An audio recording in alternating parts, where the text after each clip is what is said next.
Good morning and welcome to another episode of Smashy Business.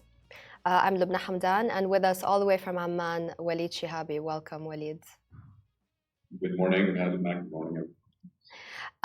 Today we're going to be talking Starbucks. The Middle East franchise AlShaya is going to cut over 2,000 jobs in line with the Gaza boycotts, according to Reuters.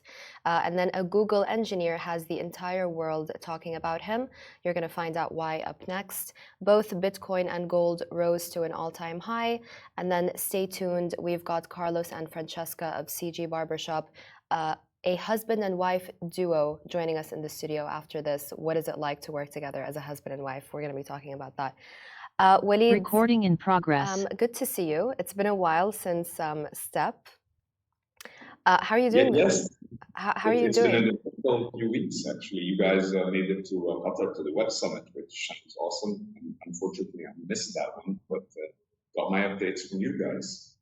It was incredible, honestly. I was really impressed. It was my first time ever in Doha, and I heard really good things about it. But you just could not help but be impressed by Doha, honestly. Have you been before? I've been, yes, many times. Most recently to the World Cup, actually, and that was an awesome event.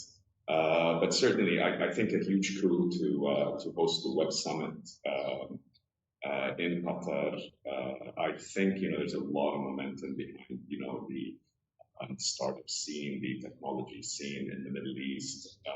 We met up in the STEP conference in Dubai, and then the week after, you guys were at Web Summit, and then this week we have LEAP in Saudi Arabia, which is another huge event in the industry. So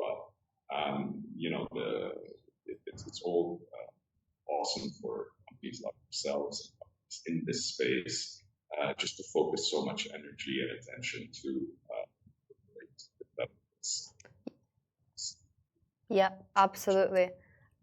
I forgot to introduce you, Walid, by the way. I'm so sorry. I guess you need no introduction, but I'm going to introduce you anyway. Walid Shihabi, of course, is the co-founder of Keeper, Rent Now, Pay Later. It's both for property owners and consumers like myself, and a former investment banker, of course. So Walid is going to be my co-host once a week, every Wednesday. Are you sure you're up for it, Walid? I'm doing a lot, so far, and you think we're doing a good job, then by all means. Okay, brilliant.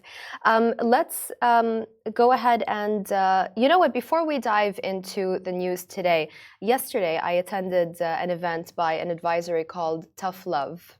And they're brilliant. They're doing a great job. But the event yesterday, Osman Sultan, who is obviously the former CEO of Do, pretty big guy, pretty well known, prominent, respected in the industry.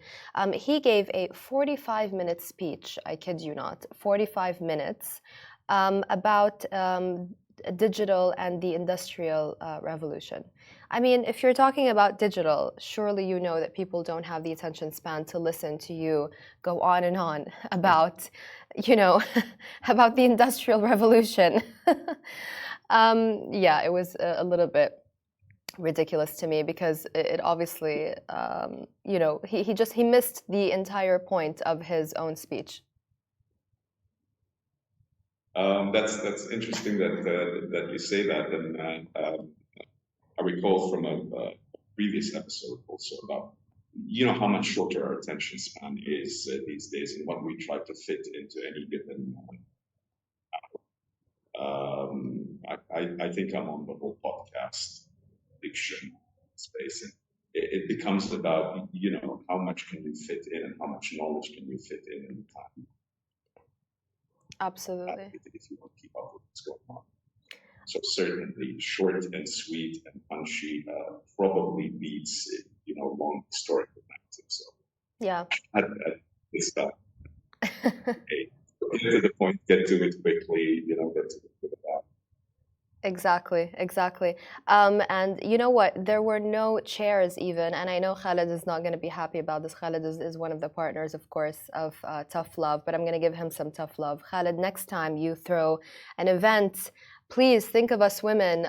Put some chairs, Khaled. We were all in heels and we were suffering. Think of us next time, please. Right. Must mean it was a popular event. Sorry? Must mean it was a popular event. Yes, true, true. No, it was great.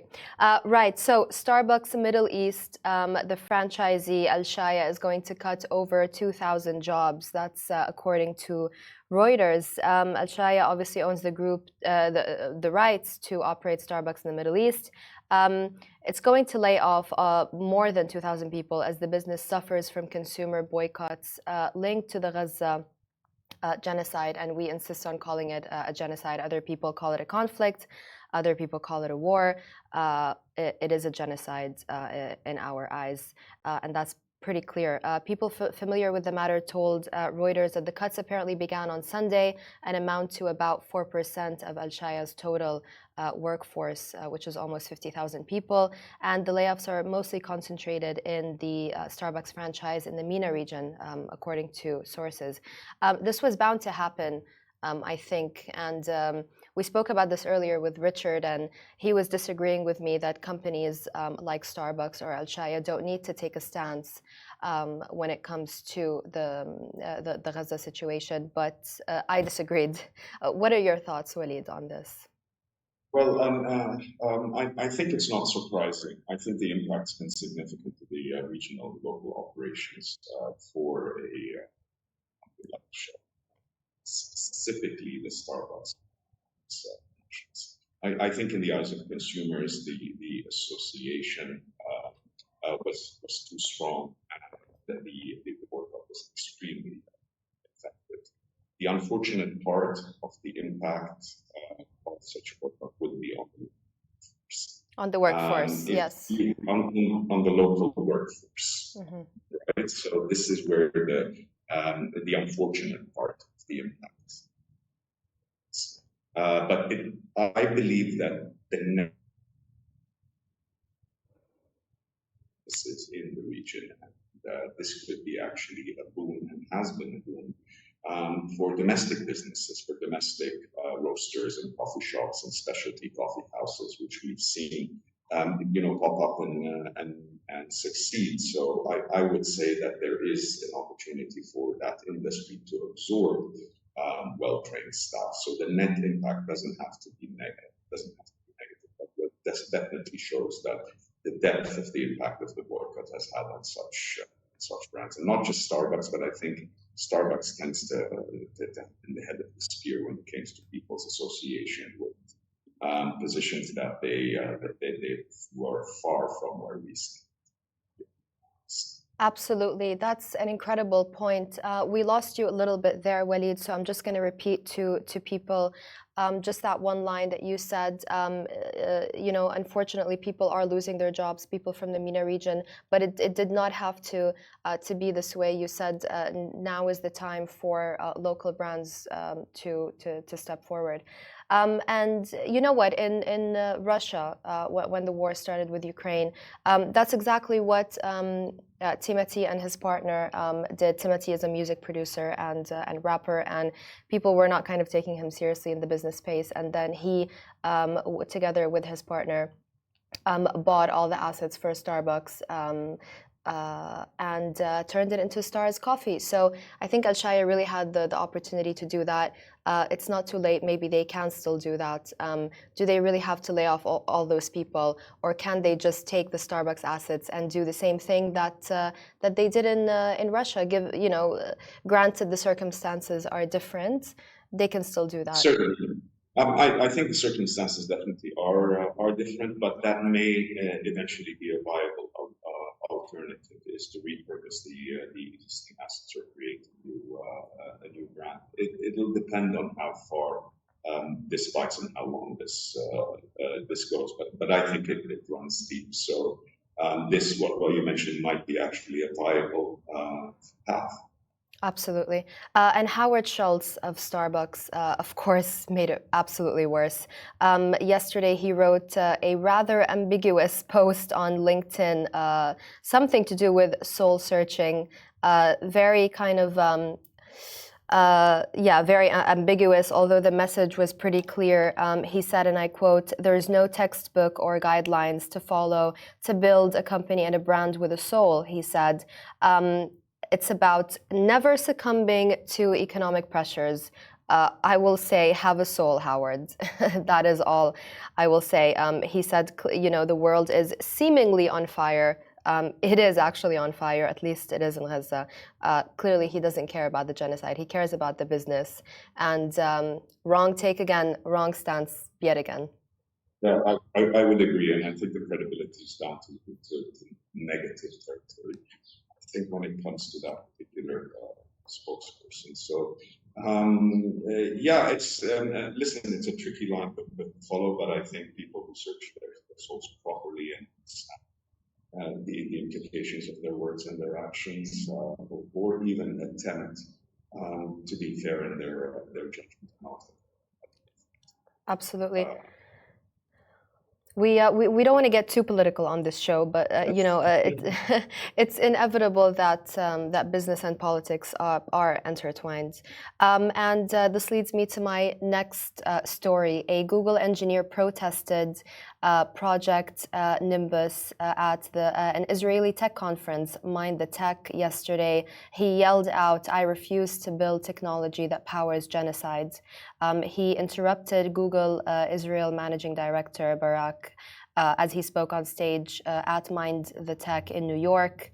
And he yelled, "No cloud for apartheid, no tech for apartheid," as he was escorted out of the conference. He was referring, of course, to Google's Project Nimbus, a $1.2 billion cloud computing contract between Israel's government, Google, and Amazon, and it was announced in 2021. Barak then continued his speech on stage, stating, "I'm privileged to work in a company which represents democratic values." And then another attendee also protested. She yelled, "Free Palestine," before being roughly escorted out of the venue. And then Barak had to end his remarks early. But users on X, formerly Twitter, everyone keeps calling it Twitter. I think it's time for Elon Musk to just change the name back. Let's call it X-Twitter. X-Twitter. Yeah. Exactly. But users on the platform argued that the main takeaway from the video is the overwhelming reaction from the rest of the crowd. If you see the video without any context, you would think that the engineer is crazy. That's according to one of the users on Twitter. He said, but in fact, those around booing him and telling him to get out are complacent in helping with the genocide. So people around were booing, telling him to get out, yelling at him. And that was, but it is an Israeli tech conference, so what else can you expect? And employees at Google, over 600 Google workers, signed a letter demanding Google to drop its sponsorship of the annual conference, which has been promoting Israeli tech. And obviously Israel has seen economic downturn because of Gaza. And this conference was supposed to kind of promote Israeli tech. But the opposite thing happened. This one Google engineer has the entire world talking about him. He's really proof that activism, I think, employee activism, is extremely effective. It's people from within the company that the company has hired who have taken against this. So I think it tends to be extremely effective. I think Google's had to struggle with many issues in recent months, and their exposure to this particular project has really stood out. I think they've got a lot to deal with going forward, but it's not surprising given the scale of Google. But I think most people within Google do not want to be associated with a politically negative association of government project of this nature. Most people, I believe, within Google don't want that association. Yep. Who think they're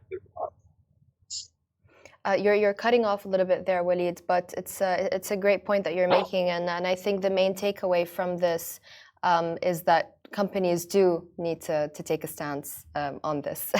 You know, it's kind of inevitable. You know, they do have to do that. People within the company represented, and I think these people want their voices to be heard, that they refuse this project and this association. And you know, I believe it's the right thing to do in an entity as big and as powerful as Google. Absolutely. I'm going to take you away from politics now, Walid. Don't worry. I'm going to take you away from that. Let's go to Bitcoin. So Bitcoin. Bitcoin is back. Bitcoin is back. We thought that we could get away with dismissing Bitcoin a little bit as it fell during the last year, but it's very much back and it's very much in the limelight. And we have to deal with it.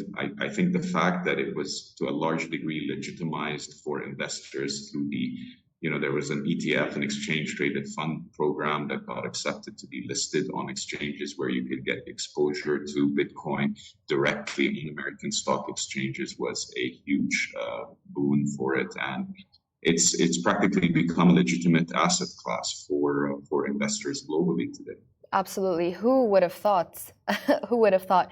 I'm going to quickly just talk about the price. It's the world's largest cryptocurrency. It surpassed the previous record set in November 2021. It topped $69,000, a new all-time high. U.S. finance giants are buying billions worth of Bitcoins. And it then fell back to $62,000. I think it's back at 66. Now, if I'm not mistaken. Its value rose by over 50% in the past month. Walid, have you ever invested in cryptocurrency? I'm afraid I have not, and it's out of policy because I never had a full understanding of you know, its utility. What is it really there for? Is it anything more than a speculative trading instrument? Can I use it in any way other than to buy and store it and so on? And I never got to a conclusion of that, but I've been following it very closely, and I have invested in listed exchanges of cryptocurrencies as, you know, as my bet on the on a small bet on the sector, and it's been a successful trade. I think it's getting more and more legitimate as an instrument over time. I think what we've seen over not just the last year, but I would extend it to 10 years, is that we've gotten constant interest in it as it went down. It's sort of established itself as a kind of wealth preservation instrument or asset. And, you know, it's like I said, it's legitimization to some degree by allowing ETFs to list on US exchanges of Bitcoin. I think really established the story right now. It's become a conventional asset, and probably, you know, people's retirement funds today do have some exposure to that. So that's as legitimate as you can make it. Absolutely. Speaking of legitimate and conventional assets, gold is also thriving during times. So it generally thrives during times of lower interest rates, and it rose to an all-time high, as much as 1.3% to $2,141 per ounce yesterday on Tuesday. The previous record was 2,135, and that was set 3 months ago. It's funny, people who would promote Bitcoin historically would promote it as the alternative to gold. And it's interesting that they seem to be moving in the same direction, and probably for some of the same reasons. Absolutely. I mean, hey, I haven't invested in crypto, but gold They say diamonds are forever. I say it's gold. Gold is forever, indeed. Walid, I wish we had more time. It's always a fascinating conversation with you. Thank you so much for joining us today, and we will see you next Wednesday. I'm looking forward. Thank you. Thank you, Walid. Up next, stay with us, guys. A husband and wife duo joining us in the studio after this, Carlos and Francesca of CG Barbershop. Do we need another barbershop? We're going to find out. Stay tuned.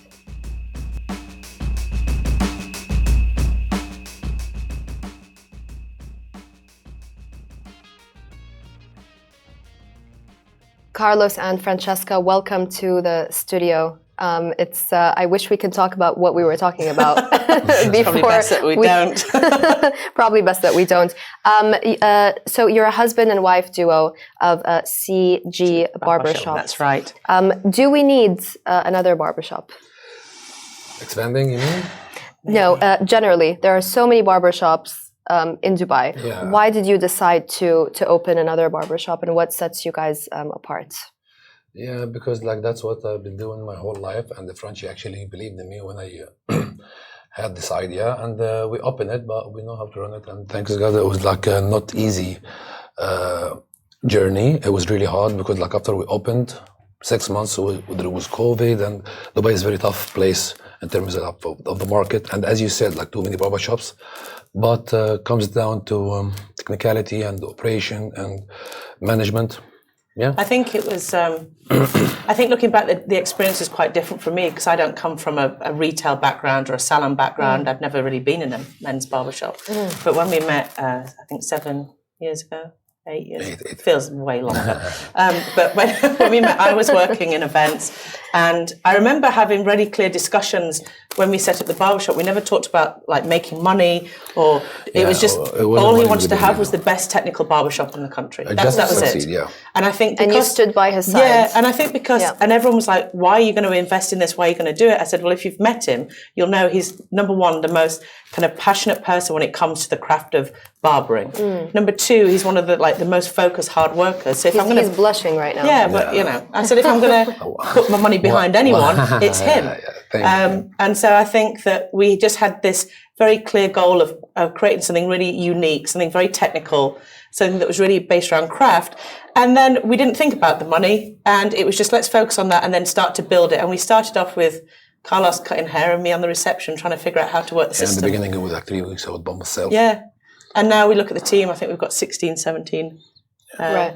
And by the way, I have to say, I love that line. We didn't think about the money. We didn't. It's a great title for a podcast, I think. Yeah. We didn't think about the money. We never did. Love it. Yeah, like money always runs faster when you chase it. Yeah. Do what you love and like it will find you. Yeah. But if you chase it, it will always run faster. Yeah. And I think also, a lot of friends of ours or people, even clients we speak to in the barbershop say, "No, what advice would you give?" I said, it takes twice as much money and twice as much effort to get half as way far that you think you can.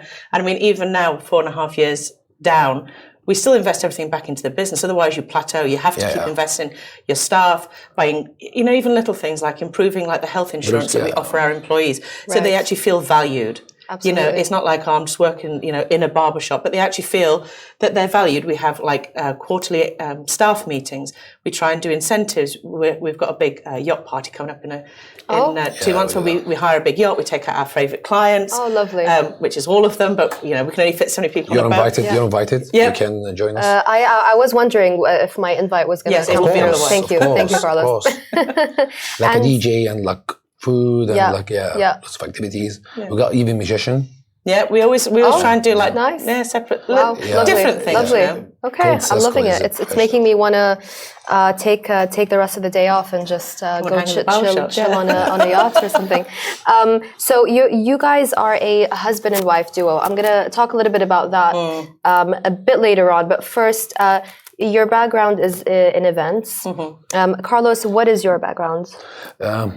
Since I was 4, I was saying that I'm going to be a barber because my father, my grandfather, and since 1913 we're all barbers. So oh wow! Yeah, my father actually he was like really focused to direct us from like very early age. My two brothers are still working at barbers with my father, but I don't know, like when I was very young, because my father was my hero. So I was saying to my neighbor that, yeah, we're gonna be a barber when I grow up. And That's lovely. And yeah, so that's what I've been doing my whole life. And yeah, we finished, like in Egypt is like a bit different because like you have to be one of four things, like doctor, officer, engineer, or disappointment. So yeah, so I have a bachelor's degree in computer science and management of information systems, so I'm enough. Then now I'm working, but we all work like, even my father, he's like retired from the high school. He was like yeah, but it's like what we have been doing and what we do the best is like barbering, like we cut hair for a living, and that's what we do. That's an iconic line. Being half Palestinian, I completely agree with you. You are either a doctor, a lawyer, engineer, or a disappointment. Guess which one I am. Right. How many barbershops do you guys have? Is it just the one right now? Yeah, we have one in Media City. You don't need to have more than one, do you? What are your plans for expansion? Is one enough? We expanded the business actually in the location we're at last year. So we're in the Arjan Rotana Hotel in Media City, which is a fantastic location. Our guests get free valet parking, which for men is quite important. They're not as so we have two different park and get your haircut. Absolutely. We're looking at expanding in 2025. I think one of the concerns for me from an operational point of view in the current market is that commercial real estate has really increased, and obviously from a barbershop point of view, you've got to keep a mind on operating costs, and with the rents, I will say, as inflated as they are, we're really looking into what would be the right location. It doesn't make sense opening close to where we are. You just end up cannibalizing your customers. The customers that will come to Media City would just drive to the Palm. So we were looking somewhere around downtown, but as I say, the location is proving a little tricky in terms of current rental market. So we're keeping an eye on things. We have I hope the landlord is listening. No, our landlord's very good. We don't need to worry about that. It's the potential future landlords that he's looking problematic. Like we have two different angles. So Fran, when she thinks about expanding, she look at the business in terms of like the numbers and like how it works. But for me, to expand the business is like really hard because it's technicality is very important, and like it's very hard to have very technical, talented barbers everywhere in the world. Like good barbers are very rare, and for us, like people, they will not stop cutting hair anyway. Sure. Like there's 800 barbershops in town, but around like 10 barbers or 20. Real barbers. The rest, I don't know what they're doing. Sure. But people, they will still cut their hair. Like I'm not gonna be able to cut every entire man in the city, right? So for me, because I'm very passionate, I cannot have like someone cuts hair that I know that he's not efficient enough to satisfy me as like be watching. And but there are some people that they look at it as it's pure business and generating money, and people, they will never stop cutting hair. But for us, like I think it's going to take time because we educate and we work on. I think it's difficult. I mean, to look at our business from a franchise model point of view, I don't think necessarily works because quality control. I mean, the way that we've managed to get so many reviews, all 5-star, the way that we've managed to maintain this word of mouth, so we have so many new clients, is because we offer a really excellent service. The minute you start franchising and expanding quickly, the one thing that gets jeopardized is you cannot cover all that talent for that chairs for like these barbers, like barbershops with the same kind of quality. So people, they have to drop the standard of quality like in the sake of making money. And you got people, they work in franchising, they keep telling from like, we are waiting for you to sell your soul, which is okay, like, but again, like there is two business models, Mastige and Prestige. Mastige, like open the barbershop in every city, every corner, and you will be working, or to have like one la boutique maison, it's like, and then grow the brand around that, whatever that looks like. I mean, honestly, I think we're at a real tipping point with the business now in deciding which way we're going to go. And I can't say definitively that we've made an answer because we're so busy day to day running the business. It's a good problem to have. It is a good problem to have. Let's talk about you guys are a husband and wife duo, and you're working together. What is that like? Look, like people, they keep saying that you have to separate being like the personal life or like marriage from business. That will never happen because like even if we're not working together and she's stressed in events and I'm stressed in barbershop, I have to bring it home because like she's the only person that I have to like I can't talk to or ask for advice. That's a great like people, point. They say like, oh bro, like you have to separate that. That will never happen. This is like a dream, a good dream to have, but it will never happen. So it comes down to communication and and understanding. So she's really good at what she does. I'm really good at what I do. I know, more importantly, what I'm not good at. She's the same. And I don't interfere. We don't interfere with each and it other's works work. perfectly. It's almost like we work separate jobs. It's really strange. Like sometimes he'll come home. I've been in the shop and I'm like, how was work today? Because I don't know what he's doing. Right. He doesn't It's know totally what I'm different doing. scope of work. Wow. And I don't need to, like, I very rarely will be like, can I do this? He'll just say, you lead, I follow. Do whatever. I trust you. And sometimes, You lead, I follow is the secret to a successful marriage, isn't it? Exactly. And also he has no interest in all the paperwork and all the stuff I do anyway. But if you look at it, the impact that actually we have in our marriage because of our business is positive impact. Because if that business was a failure, it would be like a disaster. Think about it. If you open a business, so it's your motivation to because like we made it, and we made that business, and we trying to make it better and better, and that's actually when it happens, it make us have a like stronger kind of relation. But if it's the other way around, that You would be also a have disaster, to, right? I think you also have to really figure out, I don't know if this is going to be impact relationship has to advice. happen. You have to figure out how to argue as well. I think we're pretty good. If we do have a I disagreement. think it applies to business partners generally. I think you have Exactly. you have to know who each other are. You have to understand what are the triggers. And if you do get into a conflict, there has to be one of you that can squash it. Because I've got a high level of emotional intelligence. No, I'm just saying that I can read if Carlos is frustrated with something going on. Maybe there's something frustrated in the shop or something that he's unhappy with. I can, even from the way he looks, I can tell that something's a problem. So I'll be like, what's the problem? Let me sort it. Let me figure it out before it kind of turns into a bigger thing. Right. But it's not easy, honestly. Communication. Communication is the key.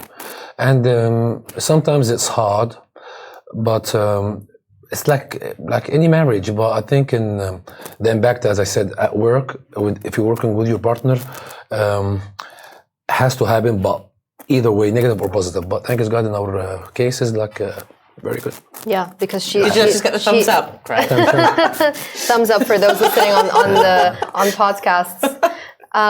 Did you? I mean, it's beautiful to see a husband and wife duo. A healthy marriage, and you guys make each other laugh. I think that's the most important There's a lot thing. of humour that's involved in this. I'm not going to lie. You need to have a good sense of humour. Like it makes it or breaks it. Yeah.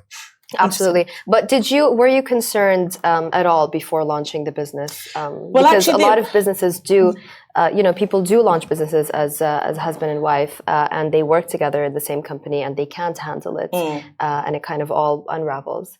I think we went into this so naively thinking back when we started this. I mean, the original plan was, I'll just help you do the setup and the fit out, and I'll do that. Launch, and she will take a step aside. And it was like, not like that, but the business in the beginning, any business is like very, like a baby, like brand new. So and you don't really know what you're doing.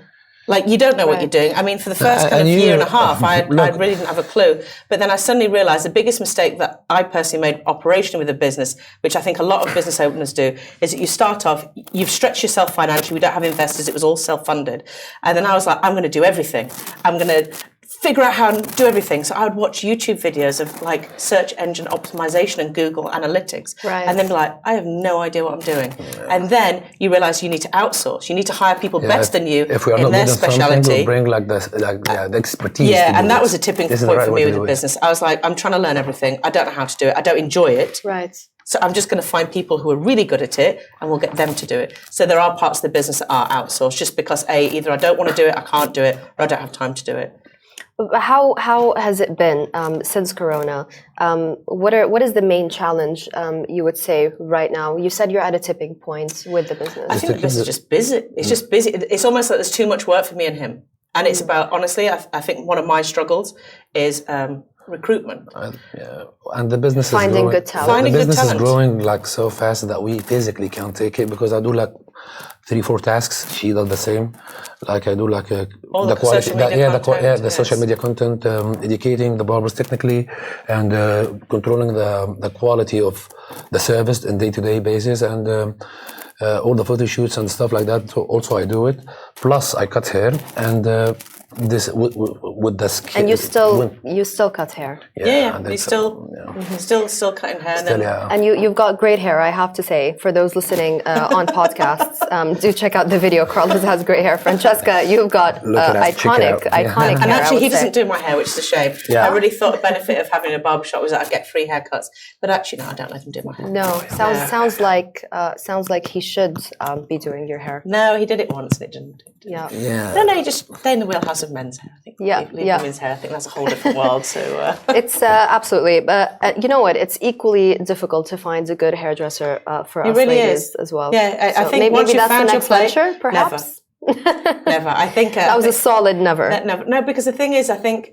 I mean, We this didn't is get just the my chemistry. experience, and I think I can say this as a woman. I go to salons and I hear, how other customers are in women's salons compared to how men are in barbershops, and I think We're more chilled. Yeah. We're more chilled, and Yeah. because the thing is, if I don't, It's a totally if different environment. the Right, man, yeah. like 90% of men, if they don't like the haircut, they just suck it and like they pay the money and they will never come back again, or like True. even Yeah. they will show like a bit of like a facial expression about the frustration that they got. But women, the hair is like Women will, the hair like which is like making absolute sense because like it's like it's how you look and it's like and so they Yeah, cry and I have they call lost it many a time. yeah. And also neither of us any experience of like women's salons, so And you why have the would right we actually to- risk that. Right. Whereas I would never if I hadn't met him, I wouldn't have been like, I really want to open a barbershop. I wouldn't have. That would never happen. I wouldn't have done it. So Gosh, I mean, it's I would say, incredible that you guys are married and running a business together. That was kind of the angle that we were taking today. I mean, I'm struggling to find a partner, let alone run a business with a partner. Seems so far-fetched. it's quite. We actually. Timing wise, when we got the call from the hotel that they had a unit for us in 2018, I found out about 2 days before that I was pregnant. June. Oh, So wow. we were doing the whole business setup, and June actually, 2018. and our son was born in May 2019. We opened started the to fit out the project like a week Took like later. 15 Beautiful. months. And I remember having our son tied to me in a carrier, shouting at the contractor about the flooring not being level. Oh going, my gosh. This is the Yes. worst Oh my time gosh. ever. So our son has kind of grown up with mum and dad in the barbershop. So And he's gonna be a barber as well. He's gonna doesn't- take he over the doesn't family like business. barbershop. Yeah, he hates having his hair He did cut. cut my hair once. Yeah, he doesn't really like it. yeah. I think he sees it as a thing that takes mum and dad away. Yeah, So so he's he a bit doesn't like it, anti-barbershop. Oh, that's sweet. So, That's very sweet. yeah. Who are? I mean, give me an idea about the success behind the business. Was it word of mouth? Was it the customers that you had that came with you? Combination of things. So location, very important. Skillful stuff, very important. The management, which is like includes the quality of the service and like the little hospitality. touches, Yeah. It's very important, and to make it sustainable and consistent. It's actually the key, because lots of businesses that we saw, and we always see actually in the market, they open and they do succeed in the first year or two, but soon after the arrow like dips massively because they don't know how to make it sustainable, because I think it's a consistency though. I see a lot of combination of businesses, and I things. spend a lot of time looking at this. I see a lot of Technicality. businesses in terms of like their presence. Okay, for me, and I don't know if this is just something that I believe in as a person or as a business thing, but we have like a lot of Google reviews, for example. I personally respond to every single person because I feel that if someone takes the time to leave a comment on a business, then you should take the time as a business owner Has to be to personally personalised. respond to them. Now, it takes me a lot of time, don't get me wrong. Yeah, But yeah. across all of our platforms, so across Facebook, Instagram, on TikTok, on Google profile, on our Fresher, which is kind of the booking system, we have maybe 5,000-6,000 5-star reviews, and I personally respond to every single one. Every individual and one, even if it's not a 5-star Incredible, response, because that's very, very important. Yeah. and I see so many businesses that have people just- saying I had a 5-star experience in your Like a business, robotic and, kind of, and you don't even response. respond to it. Yeah. And those are bigger companies with more staff and Yes. Yeah, yes, so and I yes. think so when people do hear about us, if it word of mouth, the first thing they do is they search, right? CG Barbershop, the first thing that pops up is our Google profile. They look at the reviews, they see the response and go, okay, these aren't bots, these are genuine people. I see the easiest part to open a barbershop is to actually open the barbershop Yeah, and to do that fit out. Everybody can actually get like a interior designer or look like at Pinterest or figure it you out. do the gimmicks and they do the interior like the look and feel and all the branding, but okay, you succeed to attract the client on the chair. Yeah. But what makes it sustainable and the core of the whole relation, or like what you're doing, is the actual service. If the industrial look and feel and everything is beautiful. I think building the team is really tricky as well. Honestly, I mean, for me at the moment, I'm doing a lot of recruitment at the moment, which I find very painful. Yeah, and we'll talk about that because it's a very interesting point. Yeah. And the thing is that I think because we've been living in the UAE a while. I've been here nearly 16 years now. Carlos has been here like 10 years. And you know, when we opened the business, I remember sitting in our old apartment and I said to him, let's be the bosses that we wish we had. Let's not treat people like we've been treated, where we've been paid late or disrespected or not given opportunity or for whatever reason. And I think that I really genuinely don't want people to feel like I felt in previous. Exactly. That's why like when we actually doing like recruitment right now, technicality, we know for sure that it's going to take 3 to 6 months for any candidate or any new barber that join us to get to our level of, and it's some people, they do it even faster because they're easy learner. But the most important part for us right now is the mindset. Yeah. Like, because some people, they have like the skill, but they are like bad news. Right. Absolutely. Absolutely. And we're running out of time. One last question. What are you looking for when it comes to talent, good talent? I think we're looking for people who, for me, turn up on time for an interview. There's one, timekeeping. It's a basic requirement, but it seems it's one that's fleeting. The best answer for that is the 4 Ps. Personality, punctuality, professionalism, and presentation. Punctuality in Dubai is a difficult ask, especially Egyptians. Yeah, it is. No, honestly, Arabs in general. Yeah, I think we're just honestly, it. it's about someone that wants to join a really good team, that wants to work hard, have fun, but also there is progression. We're a young company, we are growing, and I think having that mindset of not just oh, it's a job, I'll come in at this time, can I leave at this time, but it's about having a bit of initiative, and I feel that and passion, with a lot of the candidates we're seeing at the moment, we have some barbers that they get paid. I'm like very, very confident, like with a confidence I can say like the most paid barbers on the planet. But when barbers comes to like asking for money, as I said before, money always runs faster. He's gonna lose the job. But someone, he comes there, he wants to work for us or like with us, and he had the passion to learn, to improve. So it's different. But 90% of the candidates, they come like they just money motivated. First question: what's the salary? Right. What is the salary? What's the salary? Days off. What's my days off? What's my working hours? And lunch break. Before what's work? Yeah. Wow. I mean, that's it's very concerning, isn't it? No, it really is, because we get a lot of people applying. We get many people send CVs. We arrange interviews. They don't even turn up, which seems wild to me that you're trying to get a job, but you need to kind of turn up. I'll finish on this story, which is my favourite. Yeah. We had someone scheduled for an interview, and they turned up and said, "I'm sorry, I'm a bit late." Yeah, they were a day late. Oh dear. Yeah, so that like a whole lunar cycle late. They're like, "Sorry, I'm a bit late." It's 24 hours. Wow.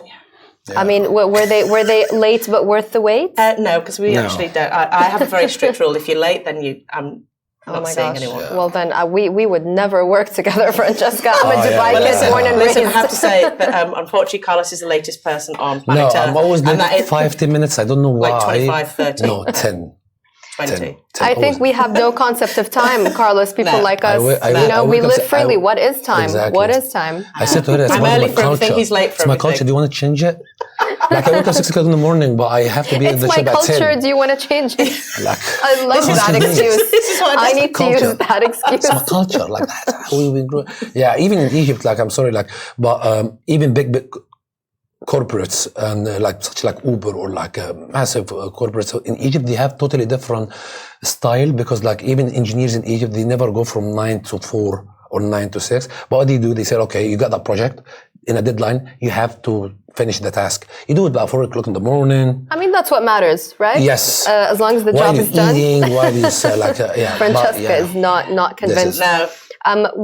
Guys, what a fascinating conversation, honestly. Thank you so much for having us. And what a fun conversation this was as well. I really do wish we had more time, because I can see this conversation going in so many different interesting directions. Thank you so much for having us. It's been a pleasure. Thank you for having us. And when it's so much fun, it gives you funds. So much fun, it gives you funds. Snoop Dogg said that. Snoop Dogg. Yeah. Shout out to Snoop Dogg, Yes, the OG. Not money motivated. It's just fun. On that note, I hope one day to see Snoop Dogg at your barbershop. I would very much enjoy that. Shout out. We'll tag him on the vertical that comes out from this episode. Thank you so for much. having us, and Thank it was you. great experience, and see you later. We'll see you for sure. Thank you guys. Stream us on smashy.tv. Follow us on social media or listen to us wherever you get your podcasts, and see you tomorrow.